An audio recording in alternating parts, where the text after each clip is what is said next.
সুবিশাল মণ্ডপ, সুবিশাল পতাকা বেদী, 1500 স্নানাগাৰ, সুবৃহৎ আয়োজনেৰে সাজু জামুগুৰিহাটৰ জ্যোতি বিষ্ণু সমন্বয় ক্ষেত্ৰ। আমাৰ মূল মঞ্চ বা মূল মণ্ডপ এই দুইটাৰ নিৰ্মাণ কাৰ্য প্ৰায় 100% সমাপন হোৱাৰ পথত। আমাৰ মণ্ডপভাগ খেৰৰ ইতিমধ্যে নিৰ্মাণ হৈছে আৰু মূল মঞ্চভাগো নিৰ্মীয়মান অৱস্থাত আমি বৰ্তমান আছে। আৰু বাপ বান্ধৱসকলে অহৰ্নিশে ৰাতি দিন সমানে এই উভয় ক্ষেত্ৰতে জঁপিয়াই পৰিছে। তেজপুৰ জিলাৰ সমস্ত বাপ বান্ধৱ আই মাতৃসকল, সেৱা বাহিনীৰ সদস্যসকল ইতিমধ্যে যোৱা 2 মাহ ধৰি এই পথাৰখনতে অহৰ্নিশে ব্যস্ত হৈ আছে। মাজত মাথো 9টা দিন জামুগুৰিহাটৰ এই জ্যোতি বিষ্ণু সমন্বয় ক্ষেত্ৰতে অনুষ্ঠিত হ'ব শ্ৰীমন্ত শংকৰদেৱ সংঘৰ 95 সংখ্যক বাৰ্ষিক অধিৱেশন। অধিৱেশনৰ প্ৰাক মুহূৰ্তত এইদৰেই এতিয়া তুংগত উঠিছে প্ৰস্তুতি পৰ্ব। দিন ৰাতি একাকাৰ কৰি শ্ৰীমন্ত শংকৰদেৱ সংঘৰ সেৱক সেৱিকাসকলে কৰিছে শ্ৰমদান। অধিৱেশনখনি সফলভাৱে অনুষ্ঠিত হোৱাত যাতে ৰৈ নাযায় কোনো ত্ৰুটি, তাৰ বাবে যৎপৰো নাস্তি চেষ্টাত ব্ৰতী প্ৰতিগৰাকী সেৱক সেৱিকা। ইতিমধ্যে প্ৰস্তুতি প্ৰায় সম্পূৰ্ণ হ'বলৈ আগবাঢ়িছে।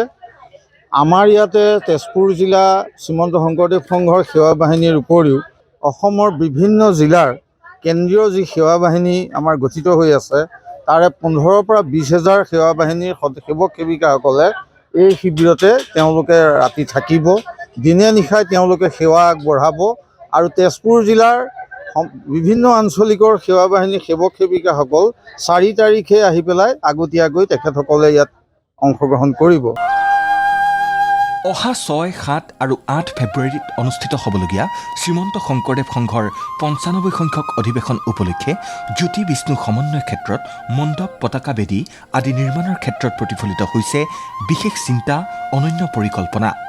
সম্পূৰ্ণ প্ৰাকৃতিক উপাদানেৰে নিৰ্মাণ কৰা হৈছে এয়া মূল মণ্ডপ। উলু, খেৰ, বাঁহ, বেত, চোৱা গছকে ধৰি কেৱল প্ৰাকৃতিক উপাদানেৰে নিৰ্মাণ কৰা হৈছে এই সুবিশাল মণ্ডপটো, য'ত একে সমিতি আসন গ্ৰহণ কৰিব 15,000 ভকত বৈষ্ণৱ আই মাতৃয়ে।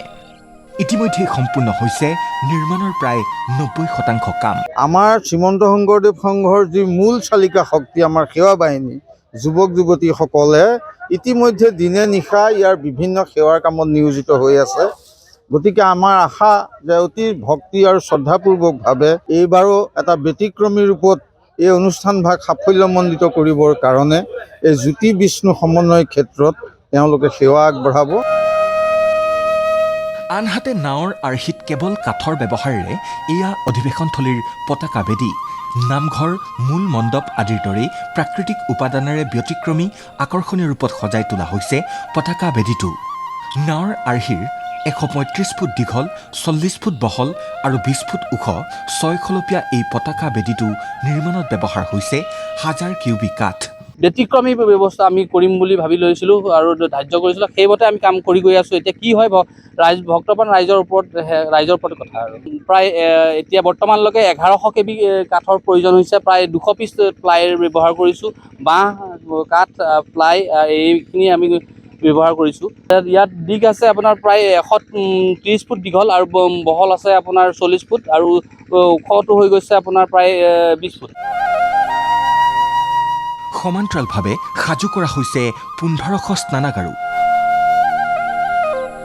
ভিন্ন স্থানৰ পৰা সমাগম ঘটিবলগীয়া ভকত বৈষ্ণৱ আই মাতৃসকলৰ ব্যৱহাৰৰ অৰ্থে এইদৰে বিশাল আয়োজনেৰে কৰা হৈছে অনাময় ব্যৱস্থা। 3 শতাধিক দমকল আৰু ফিল্টাৰৰ জৰিয়তে কৰা হ'ব পানী যোগানৰ ব্যৱস্থা। পৰিকল্পনা যিটো আছিলে আমি সেই পৰিকল্পনা মতেই আগবাঢ়িছোঁ। আমি সকলোৰে সহায় সহযোগিতা পাইছোঁ। আদৰণি সমিতিৰ মূল কাৰ্যালয়ৰো আমি ভাল সহযোগিতাই পাইছোঁ আৰু আমি সকলোকে ধন্যবাদ জনাইছোঁ আৰু সকলোকে আমি উত্তৰ পূৰ্বাঞ্চলৰ সকলোকে ভক্তপ্ৰাণ ৰাইজক আমি আমন্ত্ৰণ জনাইছোঁ। জামুগুৰিহাটৰ পৰা নৱদীপ ভূঞাৰ ৰিপৰ্ট, ND24।